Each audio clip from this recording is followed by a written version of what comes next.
Hello and welcome back to another episode of Dear Kevin. This episode we are talking about one of my favorite screenplays that I've written. It's gotten a good response from the Nickel Fellowship. People seem to like it a lot. My friends seem to like it a lot. And I'm very proud of it. I think that in terms of, if I'm gonna equate myself to Marvel, those scripts I talked about before, Ethan Alexander, Violence in Schools, and Stop, my high school scripts, which are on the blog at adolescentconceptions.wordpress.com. That's phase one, you know. Phase two begins, I think, with this screenplay, The Empty Cookie. Am I doing that right? Yeah, The Empty Cookie. This was written about a year after finishing high school. I'd started another screenplay, got halfway through it, needed to stop, and I was casting about for other ideas. When one night I had an idea about fortune cookies when I was watching the Rocko's Modern Life episode about fortune cookies, I guess. Can't really remember the plot. Something about Filbert, and yeah, Filbert gets a cookie that says like you will die alone and you were really unlucky and there's nothing but sadness in your days. And I started thinking about fortune cookies and how, in various ways. Anyway, so this script is, let me see, it's one of my shorter ones. It's very wall-to-wall dialogue. I'd gotten into Aaron Sorkin very heavily at this point. After high school, I stopped hanging out with anybody for a couple years, and I just started writing movies, watching movies, and falling in love with Aaron Sorkin. So my scripts became very, very dialogue-heavy, and hence very talky. This script's 89 pages, which, this draft is 89 pages. I buffed it up a few times for other drafts. Where to film it, I don't know. That'd be an hour and a half, just like on the page. I'd probably have to pad it a little bit. So, here's the impressive part, if you're not already impressed. The Empty Cookie by George Efta II, that'd be me, begun December 5th, 2007, so that'd be the Christmas immediately after high school. December 5th, 2007 is when I began it, completed December 9th, 2007. That's not a typo. I wrote the script in 4 days. With no outline, out of the blue, sitting on my couch one evening. Technically, I would say, because, technically it's 5 days, is what I would say. The first night when I had the idea, I wrote 25 pages of dog shit that had a similar fortune cookie theme, and I shit-canned it, deleted it, and went to sleep. And when I woke up, I had a different take on the fortune cookie material, and I started writing again. And every time I would get to the next beat of the story, I would go walk around my apartment complex where I live with my mother. I'd walk my dog, R.I.P. Kipper, I miss you, and I would think about, well, what happens next? And that's the way I wrote the script, and it came out smooth and naturally. Any writer will tell you that shit's rare. It hasn't happened to me since, where a screenplay just kind of happened to me. And of course I love it, I wrote it, but the weird thing is, other people seem to like it too. Like I said, a lot of my friends have read it and seem to like this one a lot. The Nickel Fellowship didn't get into the top 5%, top 10%, as did Violence in Schools, but I got reader comments back one year on this, and the comments said, this is a script full of long dialogue scenes with great dialogue. It's got characters that, are wonderfully well drawn, and it's a shame Hollywood doesn't make more movies like this. That made me feel fantastic. Like, this is some shit I wrote in 4 days when I was, 20 years old, 19 years old. There is another epitaph at the beginning on the title page, another opening quote.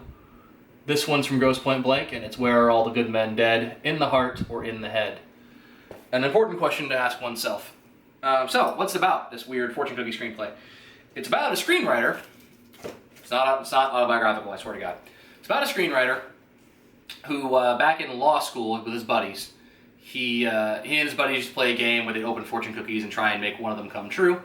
And one day he got a fortune cookie that changed his life and made him realize that he shouldn't be a lawyer. So he dropped out of law school and became a screenwriter. And his friends went on to become lawyers. Since then, he's written a bunch of scripts, but none of them have been made. All of his shit died in development. And he's got writer's block. That's how the script opens, is he doesn't know what to write next. The wrinkle of this script, the thing that people like so much about it, and the thing that I just came up with, I have no idea where this came from. It wasn't like I thought it through step by step and here's the cool idea about the screenplay. It just happened to me. The device of how this story is told, it's about a guy alone in a room writing, is when the movie begins, he's by himself in his office writing. And you see the page, what he's writing, so you can read what he's writing, and you can hear voiceovers, so you know what he's writing. And behind him in the room behind him, you start to see what he's writing happen. So you're seeing his screenplay. And the lead character of what he's writing is also himself. It's a fictionalized version of himself. So it's going to be the same actor back there. And when he gets to, writer's block, that character starts talking to him. And it begins this back and forth conversation with him, the writer, and his fictionalized self debating the merits of how good his screenplay is or not. Maybe I'm not explaining that very well. I swear to God, it makes sense on the page.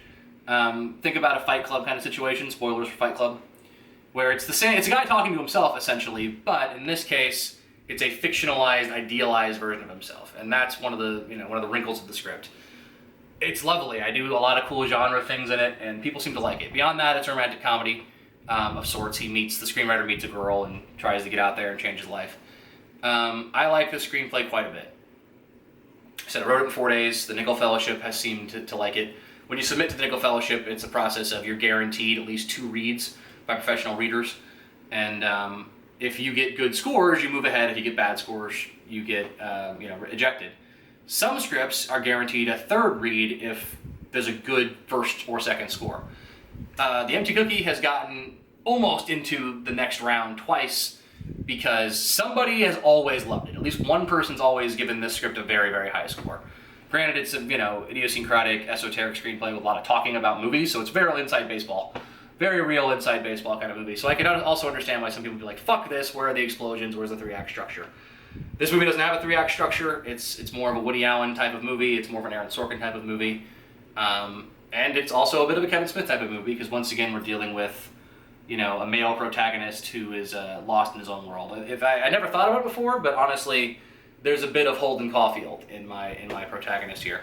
Plus, I named all the characters in this after real people. The main character's name is Scott. I named him after Scott Mosier from Kevin Smith's producer for Clerks, Mallrats, all those movies. The S in Smodcast I've named, the M in Smodcast, I'm sorry, because Mosier. So there's a lot of Kevin Smith sprinkled throughout, just like everything else I've done. So it'll be up on the blog, just like all the other screenplays. It's quick reads, only 8 or 9 pages. If you're into romantic comedies, if you're into dialogue, it's very fun and witty, and the whole thing keeps moving along at a very brisk pace. It'll be up there. I dropped it. It'll be up there, by the time the video is live. So read it if you like. Check it out. Before I get to my Dear Kevin, I wanted to give a quick shout out to a gentleman I met on Facebook trying to drum up views for this series. I won't say his name, just in case he doesn't want me to share it, but he was very supportive and very friendly and saying, go do your thing. And I think it's interesting, and it's really inspiring that, you're out there trying something, whether it's with the screenplays or the video series. So thank you to him. Thanks to everybody who's watching. You guys keep me going. I just got home from work like 5 minutes ago doing a graveyard shift. It's like 6:30 in the morning. I just finished day 5 of a 7-day shift, a 7-day week. I'm working 7 days in a row this week. I just finished day 5. I'm a little sick of it by this point. Oh, and P.S., I'm going to get 2 days off after my 7-day week, and then immediately do another 7-day week during South by Southwest. I need a new job, so yeah, let's do this. Let's get George a career, please. So thank you to that gentleman in particular. Thanks to everybody watching, anyone who shared this, anyone who's laughed at it, even the people who are like, fuck this fat idiot and his Kevin Smith fans. Whatever, everything's good. Anybody watching is a hero of mine. So on to the Dear Kevin of it all. I have to admit I struggled about how to tie the Empty Cookie into a Dear Kevin on this one, and the way I figured out how to do it, you'll see now. So, Dear Kevin, after high school, I stopped hanging out with anybody. I didn't have a job. I was just living with my mother, writing screenplays and doing nothing. I didn't have friends. They were all busy with college. I was just in my room writing screenplays. And because of your films, you led me to other things. You talking about Spike Lee, as I said earlier, led me to Spike Lee. When you started Smodcast with Mosier, around this time, you guys talk about all kinds of goofy shit, which would lead me on down rabbit holes of reading new books and trying new things. And essentially what I'm saying is you are the gateway drug for me to cinema, sir. And have been since I was 14 years old. Anytime I hear you mention a filmmaker or a writer that influenced you, I immediately want to go check them out and see if I can find something in them that I love as much as you loved in them. So, This screenplay came about from a love of Aaron Sorkin, which admittedly, you had some harsh things to say about Sports Night on the Clerks cartoon commentary track.